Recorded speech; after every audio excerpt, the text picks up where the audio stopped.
dreams come true. This audiobook is not about wishing. It's about execution. Every dream you've delayed has been waiting for one decision, this moment. What you hear next isn't inspiration, it's a system.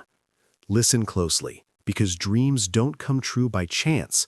They come true by designing a focused system. A complete guide. Your attention is being stolen. Every second of every day, someone is fighting for your mental real estate. Your phone buzzes, your inbox fills, your news feed refreshes. The world has become expertly designed to fragment your mind into 1,000 pieces, each piece pulling in a different direction. But here's what most people don't realize. This fragmentation isn't accidental, it's profitable. Systems are built to interrupt you because your distraction creates value for someone else. The question is whether you'll reclaim what's yours. The harsh truth is this: success isn't determined by intelligence, talent, or even opportunity. It's determined by who can concentrate long enough to do something that actually matters. In a world of infinite noise, the ability to aim your mind becomes your greatest competitive advantage. This guide is about building that ability from the ground up. Chapter 1.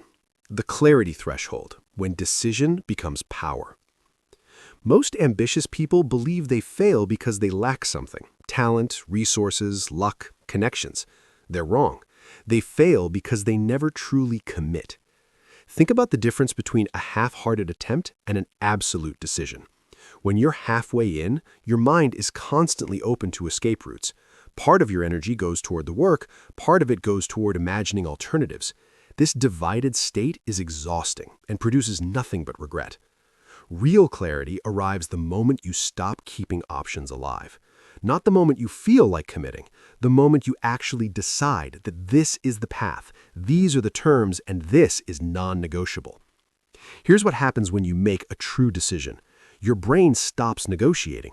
Suddenly, questions that consumed your energy for months disappear. Should I do this? Becomes irrelevant because you've already answered it. Your mind shifts from evaluation mode to execution mode. This isn't blind commitment, it's committed clarity. You can adjust how you do something without reopening the question of whether you're doing it. The distinction changes everything. The practice is simple. Identify what you're building. State it clearly. Then eliminate every competing narrative you've been entertaining. Not secretly, not with escape plans, fully. When doubt arrives, and it will, you don't debate it, you acknowledge it and remind yourself, I've decided. That sentence closes the loop and returns your attention to the work. Over time, this becomes automatic. You're no longer wasting energy on the question of whether to continue, you're simply continuing. Chapter 2. Strategic Subtraction, Eliminating the Wrong Things. Most productivity advice gets this backwards. People think more discipline, more hours, more hustle is the answer. What actually works is the opposite: disciplined elimination. Your attention is finite. This isn't a limitation, it's a design feature. Limited attention forces you to be selective. The problem arises when you're not selective enough. You say yes to opportunities that aren't quite right. You accept obligations that slowly suffocate your priorities. You fill your day with things that feel productive but aren't moving you forward. Noise isn't just external, it's internal too. The opinions of people who don't share your stakes, the shoulds you inherited from others, the guilt that whispers you're not doing enough, the comparison that tells you someone else is ahead. Here's the critical insight. You don't need permission to reduce your inputs. You don't need to justify why you're saying no. You don't need to explain why you're moving slowly in a fast world. The people closest to you will adjust, and the people who won't adjust were never aligned with your direction anyway. The mechanics work like this. First, reduce external inputs.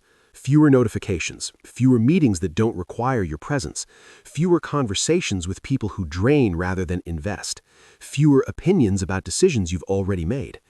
Second, reduce internal noise. This is harder because it's invisible. It means catching yourself mid-spiral when you're replaying a conversation that's already over. It means recognizing when you're thinking about something that doesn't require immediate thought. It means building the discipline to start doing instead of continuing to worry. The paradox is powerful. By doing less, you accomplish more. By saying no more often, your yes becomes stronger. By protecting silence, you create the conditions where meaningful work happens. Chapter 3. Attention as skill, not gift. This is the belief that changes everything. Focus is not a trait you're born with. It's not something that either works or doesn't. It's a capacity that responds to training. Look at anyone with exceptional focus, and you're not looking at someone with magical genetics. You're looking at someone who has practiced concentration repeatedly. They've trained their mind like an athlete trains their body. Here's how the training works. You establish one rule, one thing at a time. Not one thing while monitoring your phone, not one thing while your mind wanders, one thing completely. When you do this, you'll notice something uncomfortable. Your mind will rebel. It will search for escape. It will suggest checking something. It will find the task boring. This isn't weakness. This is the moment training actually begins. Every time you notice your attention wandering and you bring it back, you're building strength. It's like a repetition in the gym. The resistance is the exercise. You don't become skilled at focus by doing it perfectly. You become skilled by catching yourself mid-drift and returning, over and over. The return is more important than perfect attention. In fact, expecting perfect attention is a setup for failure. What matters is how quickly you notice the drift and how immediately you correct it. Focus is the habit of returning, not the habit of never leaving. Over time, something shifts. The returns become faster. The drifts become less frequent. The internal resistance quiets. You're not trying harder. You're practicing more effectively. There's also a spatial dimension to this skill. Training your attention to stay with your body is as important as training it to stay on a task. Too often, our bodies are doing work while our minds are somewhere else, replaying yesterday or worrying about tomorrow. This divided state is exhausting. When you train your attention to stay where you physically are, something remarkable happens. Work becomes easier. Presence becomes natural. You stop fighting yourself. The training is simple but not easy. Define focused sessions. Protect them absolutely. Notice when your attention fragments. Return it gently. Build the rhythm. Over weeks and months, you'll realize your attention has become your strongest tool. Chapter 4. The Architecture of Rituals. Structure over willpower. Willpower is unreliable. On some days, it's strong. On other days, it disappears entirely. If your success depends on willpower, you've already set yourself up for inconsistent results. The solution isn't more willpower, it's better structure. A focus ritual is a pre-planned sequence that removes decision from the equation. You don't decide whether to start, you start because that's what the ritual dictates. You don't debate whether conditions are perfect. The ritual is designed to function regardless of conditions. The ritual can be small, a specific time of day, a particular location, a series of actions that signal to your brain, now we work. Over time, these signals become triggers. The moment the ritual begins, focus follows naturally. Here's why this works. Decision fatigue is real. Every choice you make drains mental energy. By eliminating the choice of when do I start, you've preserved energy for the actual work. By eliminating the choice of where do I work, you've built an environment that's already conditioned for concentration. The most powerful rituals are ones you respect, not ones you're rigid about. Respect means you don't negotiate. You don't skip because the mood isn't perfect. You show up because that's who you are. Pay attention to when your mind is naturally sharp. Some people peak early, others find their rhythm later.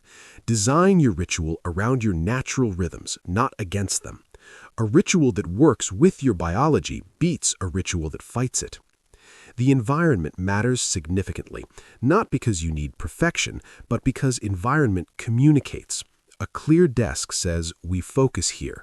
A phone in sight says, distraction lives here. Over time, your brain learns to respond to these signals without conscious effort. Give your ritual an ending as well. Define when focused work stops. This creates urgency without pressure. Knowing you have a contained period allows you to work more deeply within it. An endless work session leads to burnout.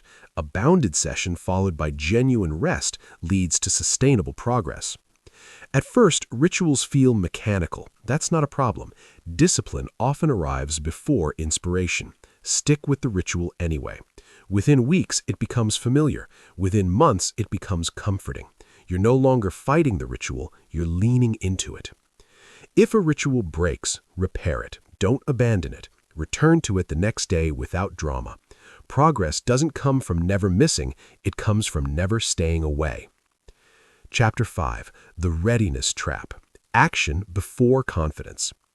Waiting to feel ready is one of the most sophisticated forms of procrastination because it feels justified. You're not being lazy, you're being careful, you're preparing, you're waiting for the right moment. Except, the right moment never arrives. The truth is uncomfortable. Readiness is almost always the result of beginning, not the condition for it. You don't feel ready and then start. You start and then feel ready. Watch people who consistently create, build, and progress. They have something in common.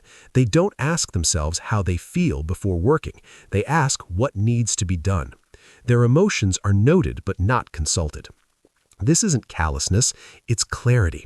Emotions are temporary. Commitment must be stable.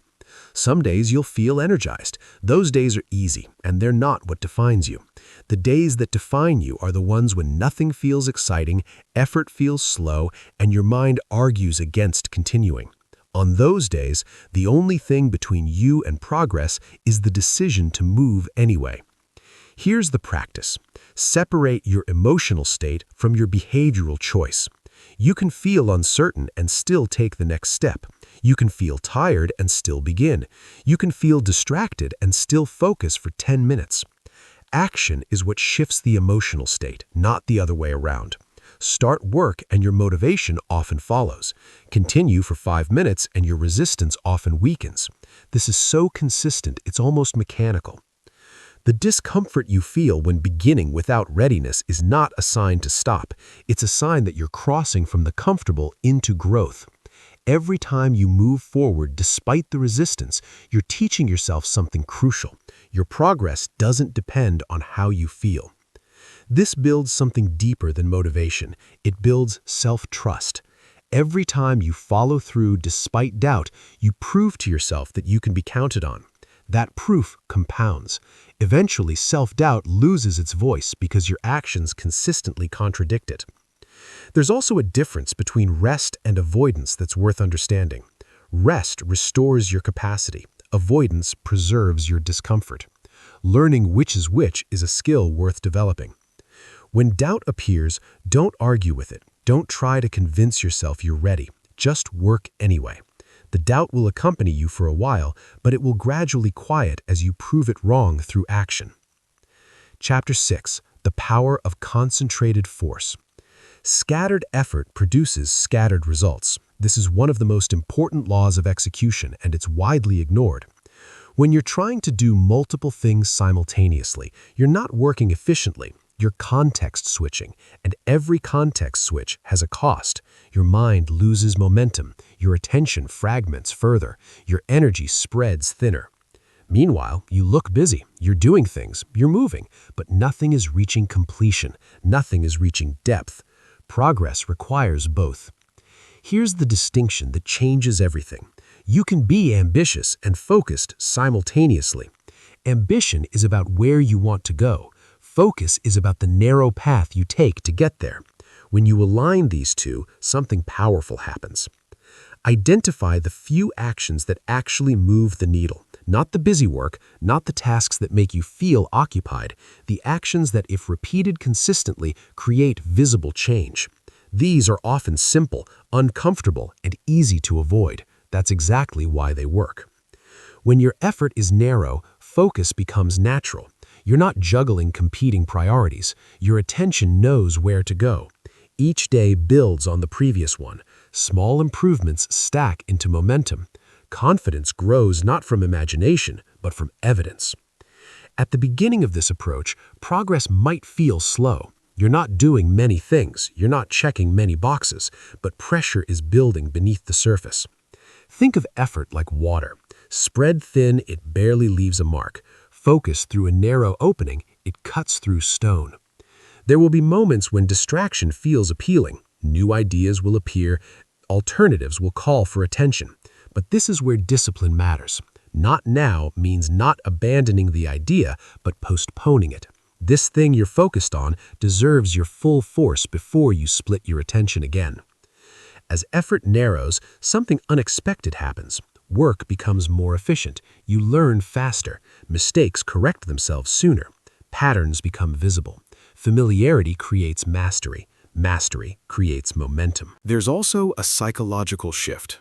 Doubt loses influence because you're no longer deciding whether this matters. You've already decided. Your energy goes into execution instead of evaluation. Narrowed effort doesn't mean shrinking ambition. It means honoring your ambition enough to give it full force. It's better to move one goal significantly forward than to make shallow progress on 10. Completion changes how you see yourself. It proves to you that your focus works. Chapter 7. The Guardian Mindset. Focus isn't something you find once and keep forever. It's something you defend daily. The moment you stop protecting it, it weakens. Not dramatically, but gradually. A small distraction here, an unnecessary obligation there. Soon, your attention is working for everything except what matters. The key distinction is this. If you treat focus as optional, you'll treat it casually. But if you treat it as a responsibility, your behavior changes. You become selective. You become intentional. Your attention is limited. This isn't a weakness, it's a feature. Limited attention forces you to choose, but when you give that attention away freely without standards, it becomes fragmented.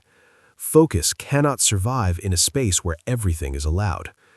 Guarding focus means deciding who and what earns access to your mind. Not every request deserves a response. Not every conversation needs your full presence. Not every opportunity aligns with your direction. Saying no isn't rejection, it's selection. This feels uncomfortable initially. You worry about disappointing people. You fear being misunderstood. But consider the alternative. When you say yes to everything, you say no to the work that actually matters. Guarding focus requires choosing long-term alignment over short-term approval. Boundaries aren't walls, they're filters. The strongest boundaries often operate quietly. You don't need to announce them, you enforce them through consistency. Over time, others adjust. More importantly, you adjust. You must also guard focus from yourself. This is often the hardest part. It means noticing when you reach for distraction out of habit. It means recognizing when you break concentration for comfort.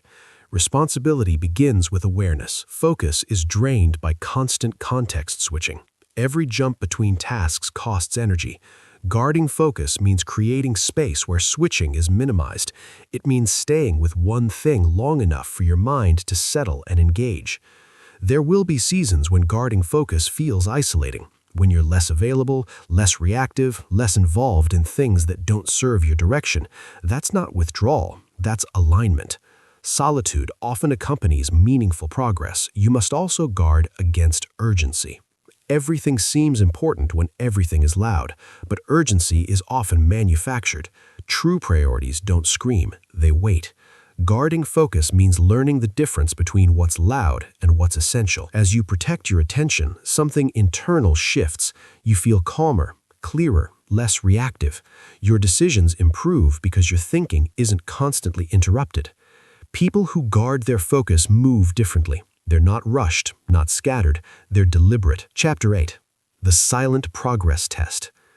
The hardest test of focus doesn't come during excitement, it comes during silence. You're showing up, you're doing the work, you're staying disciplined, and yet there's no visible reward, no clear feedback, no obvious sign that effort is paying off. This is where most people drift. We're conditioned to expect quick confirmation, a response, a result, a signal that says, yes, this is working. When that signal doesn't arrive, the mind searches for alternatives. It wonders if a different path would feel more rewarding. This is where focus is genuinely tested. Progress is often invisible before it becomes obvious. Skills deepen quietly. Strength builds internally. Understanding sharpens beneath the surface. You don't see these changes immediately, but they're happening. The danger is assuming that what you can't see doesn't exist. During this phase, patience becomes your practice. Not passive waiting, but active trust. Trust in the process you committed to, trust in the decision you already made, trust that consistent effort is building something real even if you can't measure it yet. Silence is not stagnation. Silence is accumulation. This is where discipline does its most important work. When there's no applause, no urgency, no external pressure, just you and the task. Focus in this phase is pure. It's not fueled by excitement. It's fueled by commitment. Many people quit here because they confuse lack of feedback with lack of progress. They restart, they switch directions, they chase novelty, but every restart resets momentum. Every new beginning delays the outcome they were closer to than they realized. This phase requires restraint. Restraint from constantly checking, from comparing, from seeking reassurance. The more you look for confirmation, the less present you become in the work itself. This is where inner authority is built. When you keep going without external evidence, you prove something to yourself. Your actions are not dependent on validation. Anything meaningful takes time to reveal itself. Growth is layered. The foundation forms long before the structure is visible.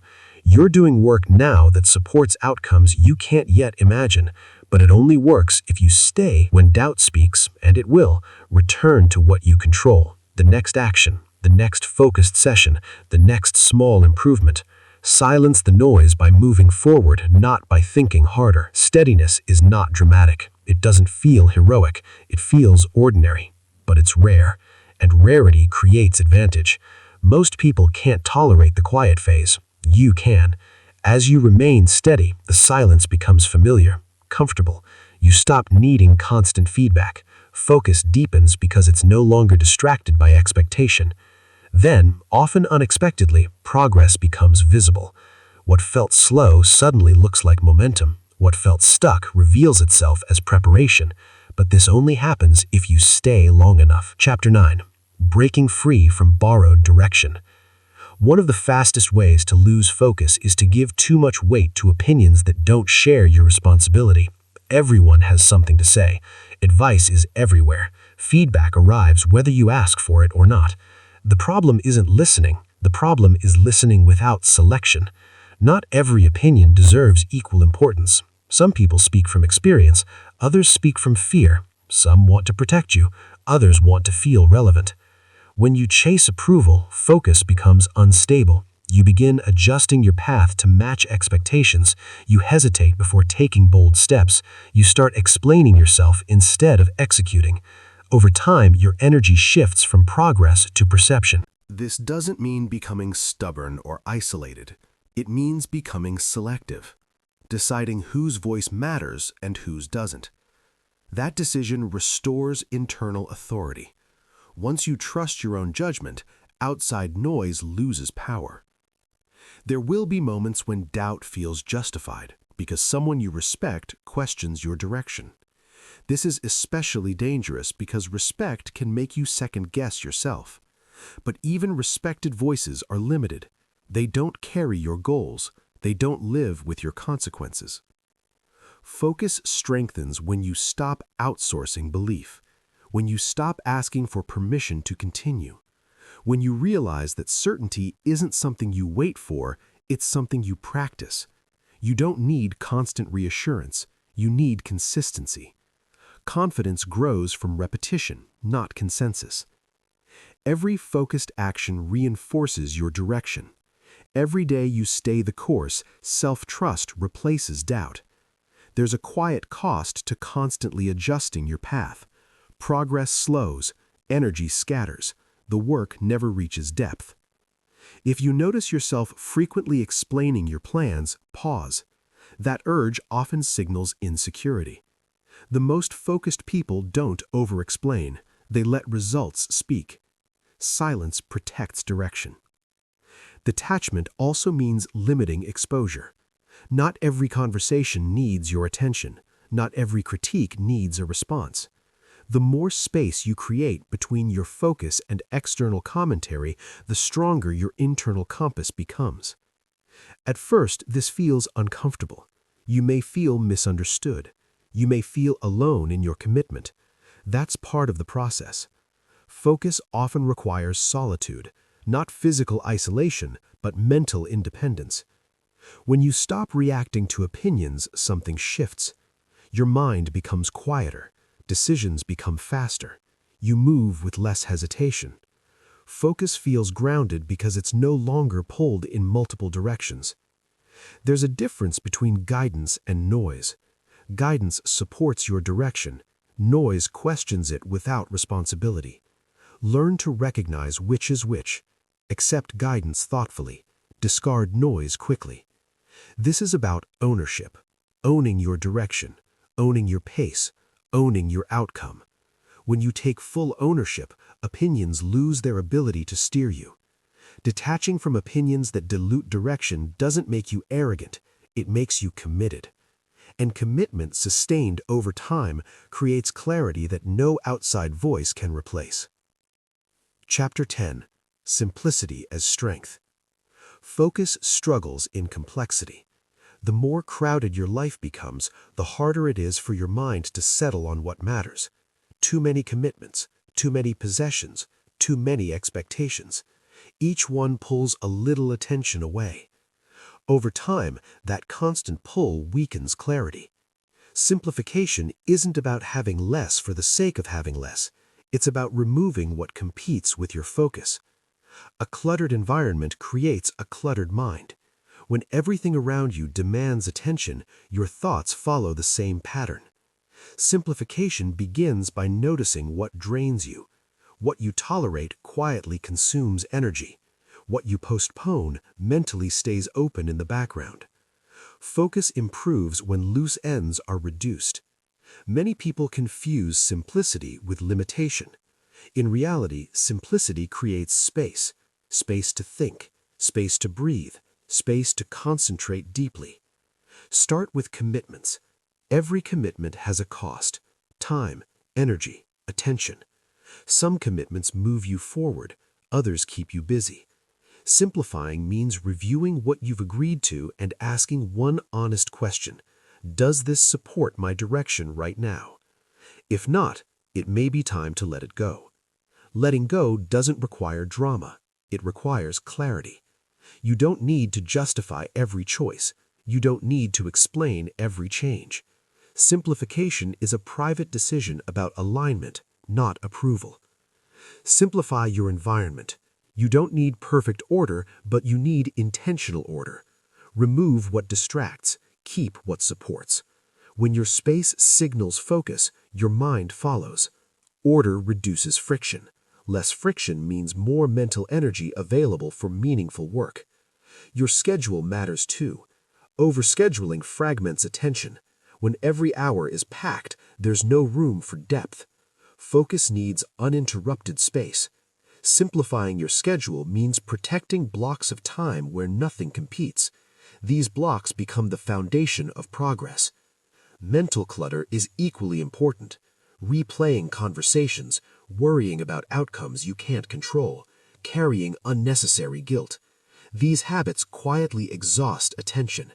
Simplifying your mind means learning to release what doesn't require action. One powerful way to simplify is to reduce decisions. Too many choices create fatigue.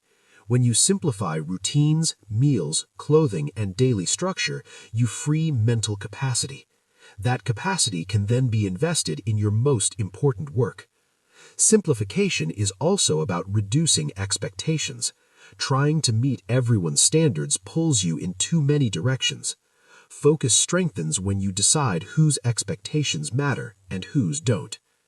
As you simplify, you may notice resistance. You may fear missing out. You may worry about losing options. But remember, options cost focus. Clarity grows when you choose direction over variety. The more you simplify, the easier focus becomes. Decisions become clearer. Energy becomes steadier. You stop feeling overwhelmed and start feeling deliberate. A simplified life doesn't mean a smaller life. It means a focused one. It means your attention is no longer scattered across things that don't matter. Chapter 11. Recovering without punishment. Losing focus is not failure. It's part of being human. Even the most disciplined minds drift. The difference between those who make progress and those who stall isn't whether focus is lost, it's how quickly and calmly it's recovered. Most people respond to lost focus with self-criticism. They get angry with themselves. They replay the mistake. They waste more energy judging the lapse than correcting it. This reaction feels responsible, but it's destructive. Self-punishment keeps attention stuck on the error instead of returning it to the task. Recovery begins with acceptance. You notice the distraction without drama. You acknowledge it without excuses. Then you return. No explanation required, no emotional weight added. Just a simple redirection. This isn't weakness. It's discipline in its most practical form. Focus isn't maintained by force. It's maintained by return. Each time you bring your attention back, you strengthen control. Think of recovery as repetition, not repair. The faster you return, the less energy is lost. Frustration delays recovery. The longer you argue with yourself, the further you drift. Calm correction shortens the gap. The goal isn't avoiding distraction entirely.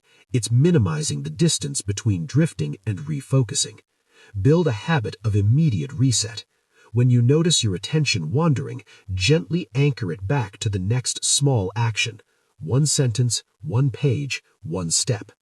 Large corrections overwhelm. Small corrections work. Guilt has no place in focus. Guilt creates resistance. Resistance drains energy. Focus thrives in neutrality.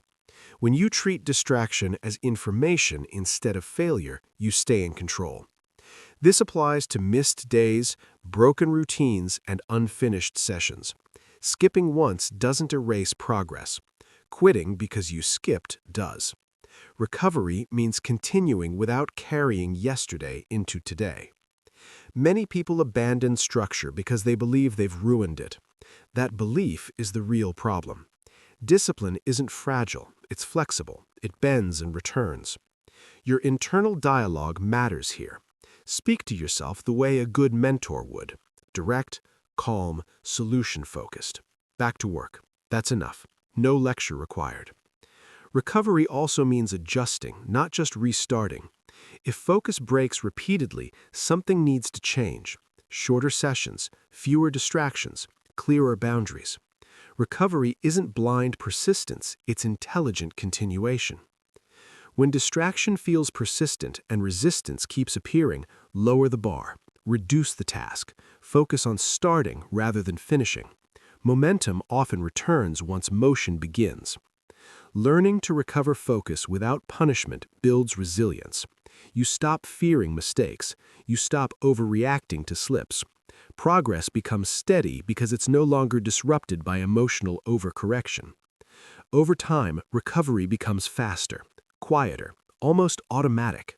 Distraction still appears, but it no longer derails you. Focus returns because returning has become a habit. This is maturity in discipline. Not rigid control, but reliable correction. You don't need to be perfect, you need to be consistent in coming back. Chapter 12. Identity as Infrastructure. Focus reaches its highest level when it becomes part of who you are. Not something you try, but something you do. Not a temporary effort, but a personal standard. Identity quietly determines behavior long before motivation enters the picture. Most people start things easily. They begin with enthusiasm, they collect ideas, they feel productive. But starting is common, finishing is rare, and rarity is what creates confidence. The person who finishes becomes someone they can trust. Every unfinished task leaves a small mark, not guilt necessarily, but doubt. A subtle question, will I actually follow through? Over time, those questions add weight. Focus weakens because the mind no longer believes in completion. Identity shifts toward inconsistency. Becoming the person who finishes reverses this pattern. It rebuilds self-trust. Each completed task reinforces the belief that you do what you say you will do. That belief strengthens focus automatically. The mind follows through because it expects completion. Finishing isn't about perfection, it's about closure. Done is better than ideal. Finished is better than flawless. Focus grows when you move things across the line, even imperfectly. Completion creates momentum. This requires resisting the urge to abandon. When excitement fades, the middle of any effort is uncomfortable. Novelty disappears. Difficulty appears. This is where identity is tested. Do you finish when it's easy or when it's necessary? Finishing means staying present during the least exciting parts. It means continuing when recognition is absent. It means trusting the process long enough to see it conclude. This discipline isn't dramatic, but it's powerful. Start finishing small things. Small completions matter. They train your nervous system to expect closure. They strengthen the habit of follow-through. Over time, this habit scales naturally. Avoid collecting unfinished projects. Each one pulls attention. Each one drains clarity. Focus thrives when mental space is clean. Finishing clears space not just in your schedule, but in your mind. You don't need to finish everything immediately. You need to finish intentionally. Decide what you will complete and commit to it fully. Completion is a choice, not an accident.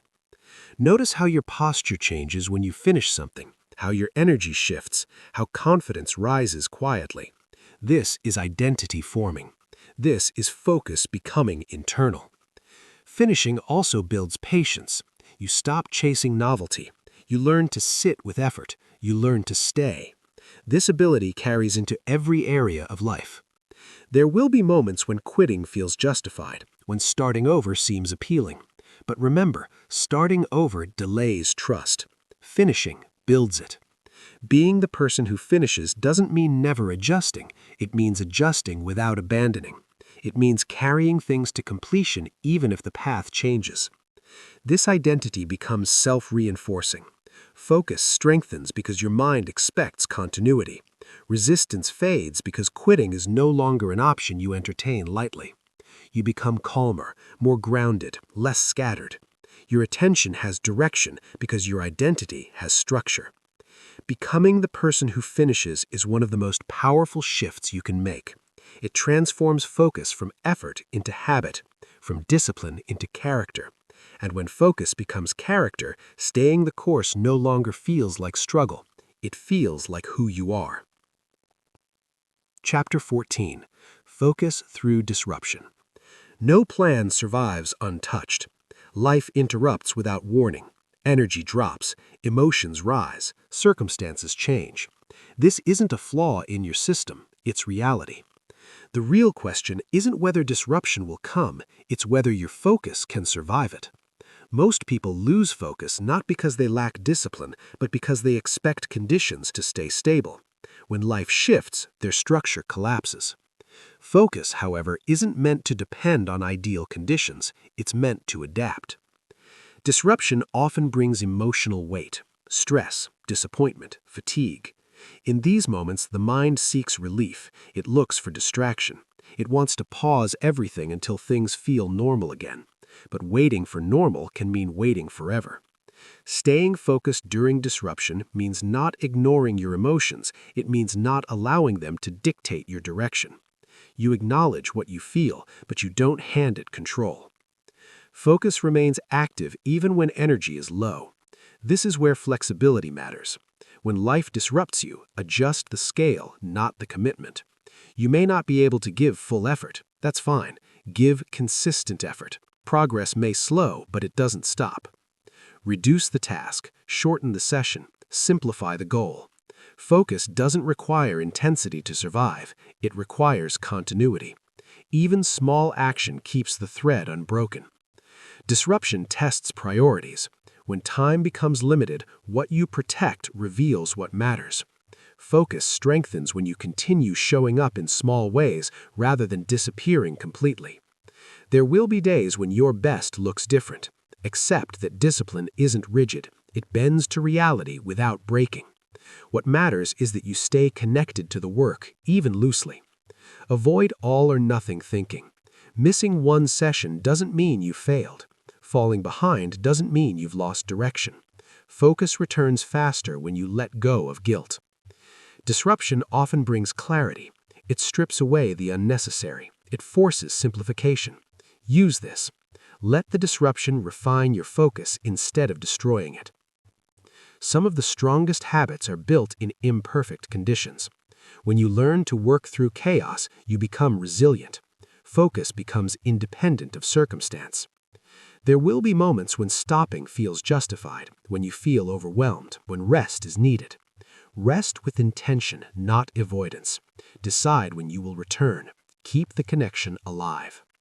Staying focused during disruption also means adjusting the expectations of output while maintaining standards of effort. You may not move fast, but you move forward. Over time, something important happens. You stop being surprised by disruption. You expect it. And because you expect it, it loses its power to derail you. Focus matures here. It becomes durable. It survives storms. It adapts without losing direction. Life will continue to interrupt. That won't change. What can change is your response. When you stay focused during disruption, you prove something powerful to yourself.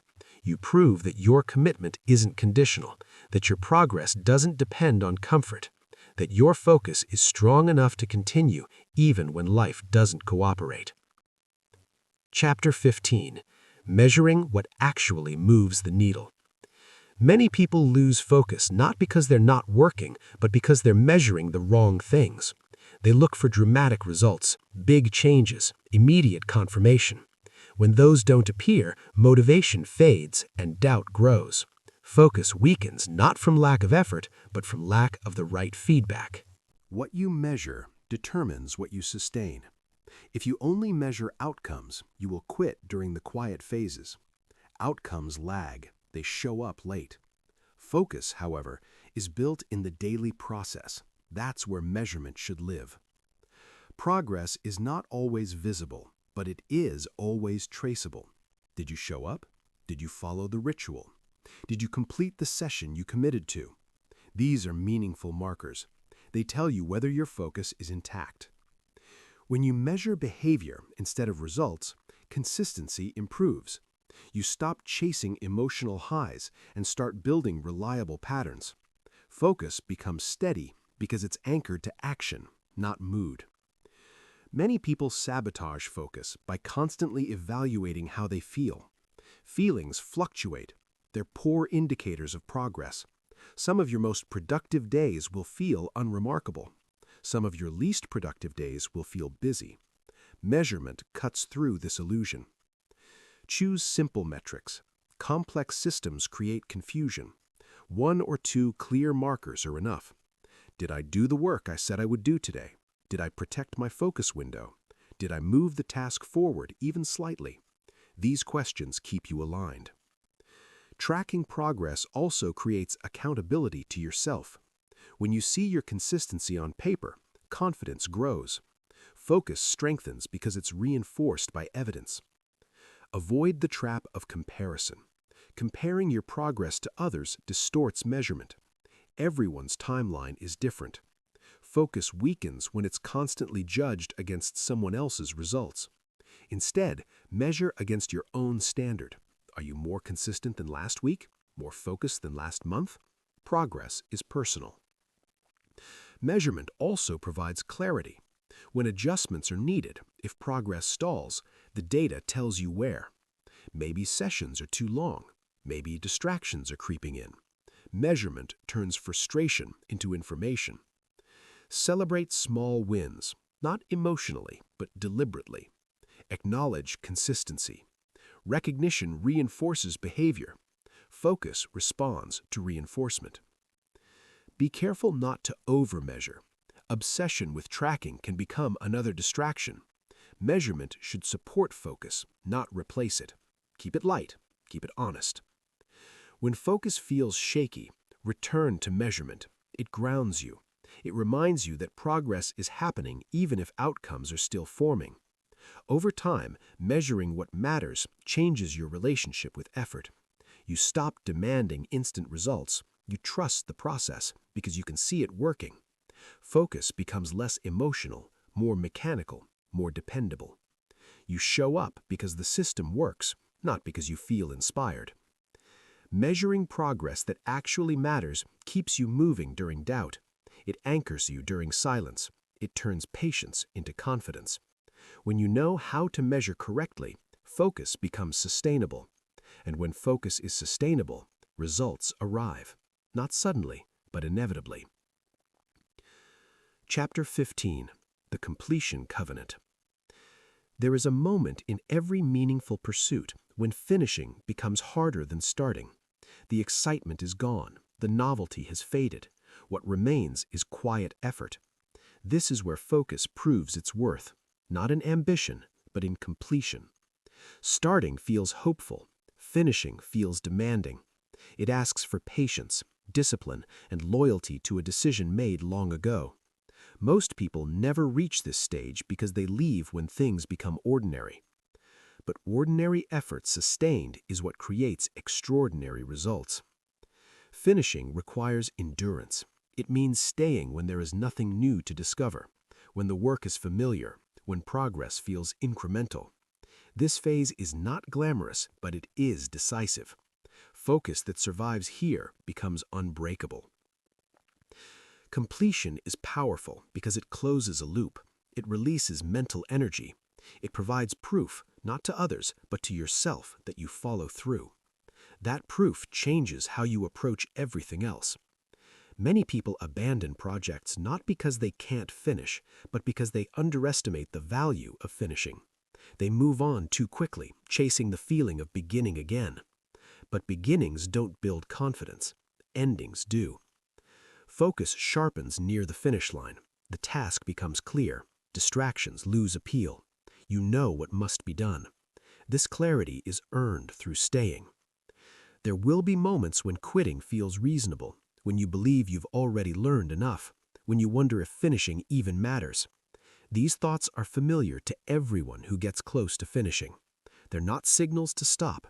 They're signals that you're near. Finish anyway.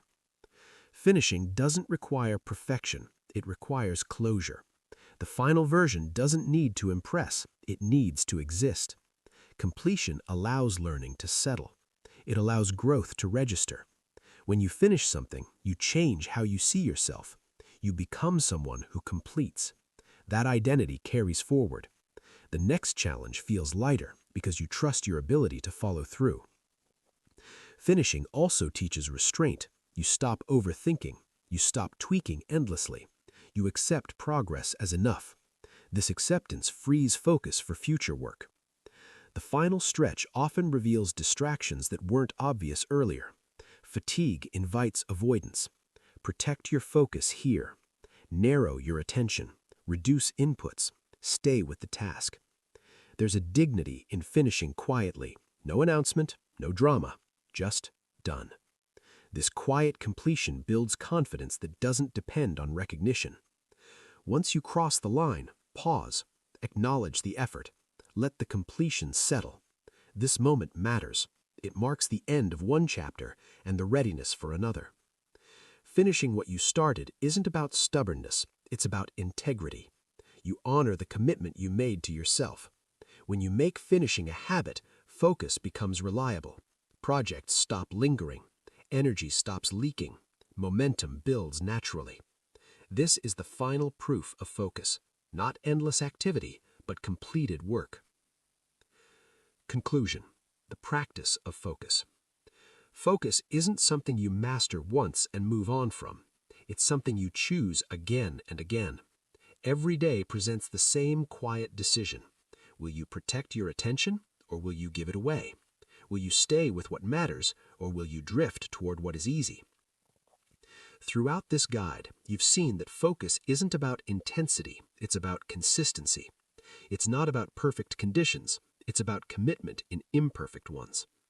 Focus is built when you decide clearly, when you eliminate distractions without guilt, when you train your attention patiently and return to the work even when motivation is absent. You've learned that focus grows stronger when effort is narrow, when life is simplified, when opinions lose their power, and when progress is measured by behavior instead of emotion. You've seen that losing focus isn't the end, that recovery done calmly and without punishment is part of the discipline. Most importantly, you've seen that focus reaches its highest form when it leads to completion. This is what separates those who move forward from those who stay busy. Not talent, not intelligence, not constant inspiration, but the quiet ability to stay with a decision long enough for it to matter. There will be days when focus feels strong and days when it feels fragile. Expect both. The difference now is that you know what to do. You know how to return. You know how to simplify, narrow, protect, and continue. Focus no longer needs to be dramatic. It only needs to be dependable. Remember this. You do not need to control everything to make progress. You only need to control your attention. Where your attention goes, your energy follows. Where your energy goes, results eventually appear. Let this become your doctrine. Decide what matters, remove what doesn't. Show up even when it's hard. Stay steady when progress is silent. Finish what you start, then do it again. Focus is not loud. It doesn't announce itself, but over time, it builds a life that feels aligned, deliberate, and strong. A life where effort compounds instead of scattering. A life where you trust yourself because your actions consistently match your intentions. Carry this forward.